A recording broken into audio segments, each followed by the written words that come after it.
오늘 주시는 말씀은 마가복음 14장 27절에서부터 52절 말씀입니다. 베드로가 부인할 것을 예고하시다라는 제목으로 함께 말씀 나누겠습니다. 바이블타임 34페이지 본문 요약을 함께 보시겠습니다. 본문 요약: 예수님은 베드로가 주님을 부인할 것을 예언하신다. 이후 예수님은 겟세마네 동산에서 기도하셨고 예고하셨던 대로 잡히셨다. 결혼식에서 신랑과 신부가 서로에게 변치 않는 사랑과 헌신을 약속합니다.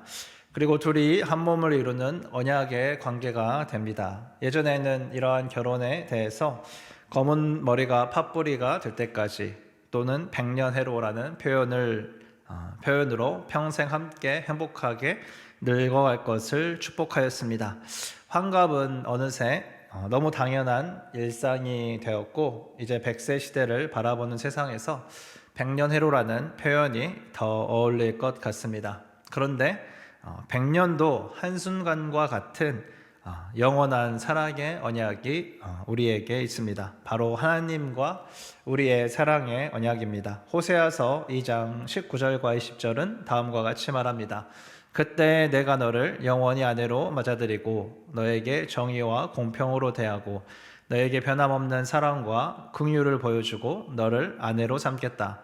내가 너에게 성실한 마음으로 너와 결혼하겠다. 그러면 너는 나를 주로 알 것이다. 하나님께서는 정의와 공평으로 대하고 변함없는 사랑 그리고 긍휼, 성실한 마음으로 결혼하겠다라는 마음을 주십니다. 하나님의 변함없으심과 성실하심을 잘 말씀해 주고 있습니다.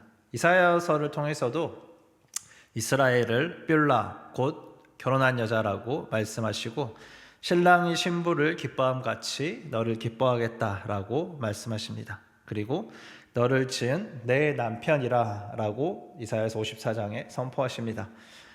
이 어린 양 예수님의 혼인잔치에 대해서 또 말씀하시면서 요한계시록 말씀을 통해서 하나님 나라의 완성과 그리스도의 신부된 우리를 향한 이 영원한 약속이 이스라엘에서 머무는 것이 아니라 지금 이 시대에 우리에게까지도 이어지고 허락되었다라는 것을 말씀하고 있습니다. 이 말씀을 통해서 우리가 하나님의 변화하심과 그 신실하신 사랑과 긍휼이 우리와 함께 있고 하나님께서 우리를 기뻐하시며 하나님의 우리의 남편이 되는 그러한 은혜의 관계 가운데 있음을 우리가 알 수 있습니다. 계약은 일종의 약속입니다.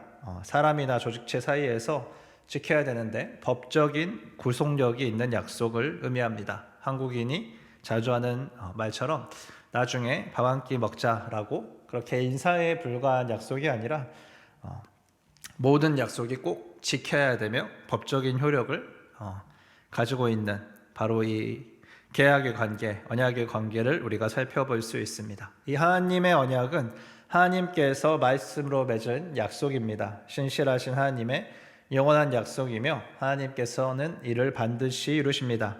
히브리서 10장 23절은 약속하신 이는 믿으시니 우리가 믿는 도리의 소망을 움직이지 말고 굳게 잡고 라고 표현합니다.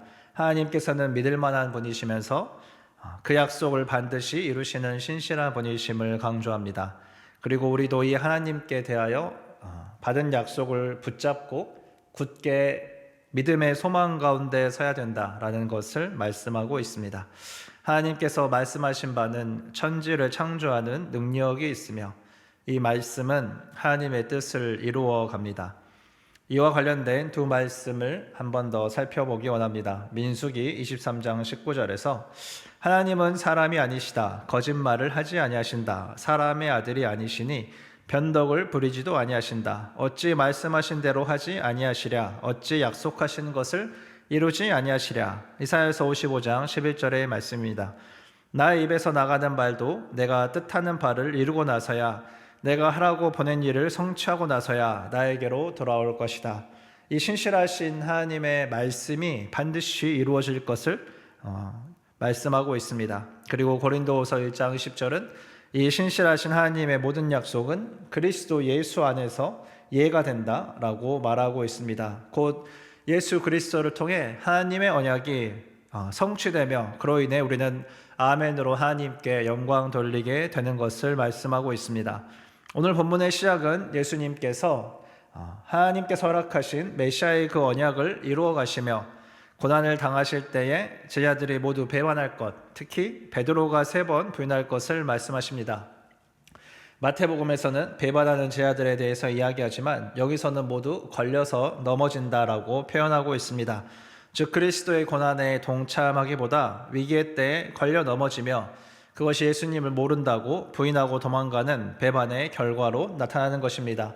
베드로와 제자들은 예수님께 말합니다. 예수님의 말씀과는 다르게 우리는 예수님과 함께 죽는 한이 있어도 그것을 반드시 지킵니다. 주님 곁에 반드시 있을 것입니다. 라고 그렇게 이야기합니다. 그러나 이들은 결국 모두 다 넘어지게 됩니다.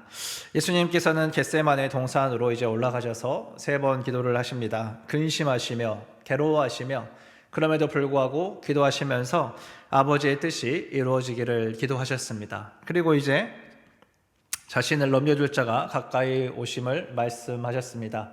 그리고 이제 가자라고 말씀하시는데 예수님께서 아직 말씀하실 때 예수님을 넘겨줄 자, 곧 제자 유다가 와서 입맞춤을 신호로 예수님을 무리들에게 넘겨줍니다. 예수님을 잡으러 온 무리가 칼과 몽둥이를 들고 유다와 함께 와서 이 입맞춤의 신호를 보고 예수님께 손을 대어 잡습니다. 그때 곁에 있던 사람이 칼을 빼서 대제사장의 종의 귀를 칼로 쳐버립니다. 그러자 예수님께서 이를 말리시면서 이 모든 것이 성경의 말씀을 이루려 하는 것이다라고 말씀하십니다. 제자들은 다 달아나 버렸습니다. 예수님께서 제자들이 도망갈 것이라고 말했던 것이 현실이 되었습니다. 제자들이 예수님께 절대로 우리들은 예수님과 함께 죽을지언정 예수님을 버리지 않겠다라고 했던 것은 거짓이 되었습니다. 제자인 유다는 친밀한 관계의 인사로 입맞춤하는 것을 배반의 표시로, 예수님을 파는 표시로 그렇게 사용하였습니다. 사랑을 원수로 갚았습니다. 그러나 예수님께서는 원수를 사랑으로 회복하시기 위하여 이 고난을 담당하십니다. 그래서 하나님의 말씀을 온전히 이루어 주시기 원하십니다. 성경 말씀을 이루기 위해서다라고 말씀하시면서 예수 그리스도를 인하여서 하나님의 말씀이 성취되며 다 그리스도 안에서 예가 됨을 보여주고 있습니다. 그래서 우리를 향한 하나님의 사랑은 예수 그리스도의 순종으로 말미암아 확증되었으며 하나님의 말씀은 예수 그리스도를 통해서 성취됩니다. 빌립보서 1장 6절은 말합니다. 선한 일을 여러분 가운데서 시작하신 분께서 그리스도 예수의 날까지 그 일을 완성하시리라고 나는 확신합니다. 우리 안에 선하신 일, 곧 하나님 나라, 구원의 은혜를 허락하신 이 하나님께서 그리스도 예수께서 다시 오시는 그날에 이 하나님 나라를 완성하실 것입니다. 하나님께서 우리를 사랑하시고 구원하시고 이끄시고 영원한 나라로 인도하시는 것을 말씀하고 있습니다. 그리고 예수님께서 다시 오심을 우리에게 약속하셨습니다. 이것이 반드시 이루어지는 하나님의 뜻입니다. 변치 않는 약속이며 성취될 언약입니다. 우리에게 값없이 주어지는 하나님의 은혜입니다. 그래서 우리가 하나님께 감사로 영광 돌리는 삶을 살아가게 됩니다. 성경은 마지막 때 성도들에게 있을 환난을 이야기합니다. 또한 10처녀 비유를 들면서 5명의 슬기로운 처녀가 기름을 준비했고 5명은 준비하지 못했다라고 하지만 신랑이 올 때 이 10명이 모두 자고 있었음을 보여줍니다. 우리는 어떻게 이 주님의 다시 오심을 기다리면서 이 땅에서 살아가야 하는 것일까요? 고린도후서 1장 21절부터 23절을 마지막으로 함께 보며 말씀을 마무리하겠습니다. 우리를 여러분과 함께 그리스도 안에 튼튼히 서게 하시고 우리에게 사명을 맡기신 분은 하나님이십니다. 하나님께서는 또한 우리를 자기의 것이라는 표로 인을 치시고 그 보증으로 우리 마음에 성령을 주셨습니다. 내 목숨을 걸고서 나는 하나님을 증인으로 모시렵니다. 오늘 하나님께서 주시는 그 말씀의 은혜를 깊이 묵상하면서 약속을 변함없이 신실하게 성취하시는 하나님을 신뢰하고 믿고 따르는 오늘 하루 되기를 그리스도의 이름으로 축원합니다. 함께 기도하시겠습니다. 사랑이 풍성하신 아버지 하나님 감사합니다. 하나님께서는 언약에 신실하시고 변치 않으십니다.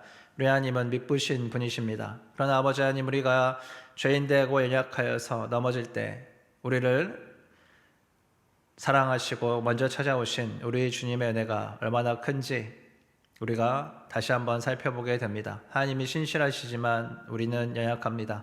그래서 우리가 이 시간 신실하신 하나님을 더욱 붙잡습니다. 우리 마음 가운데 함께 하시며 우리를 도우시는 성령님, 우리가 주님의 도움을 더욱 구하며 나아갑니다. 하나님 앞에 주님 우리가 결단하며 서는 자들로 설 수 있도록 도와주시고 온전히 이루어 주시는 주님의 말씀을 붙잡고 변함없이 성실하신 하나님을 찬양하며 오늘 하루도 그리스도 안에서 예로 하나님의 말씀이 성취되는 것을 아멘으로 화답하며 살아갈 수 있도록 은혜 허락하여 주시옵소서.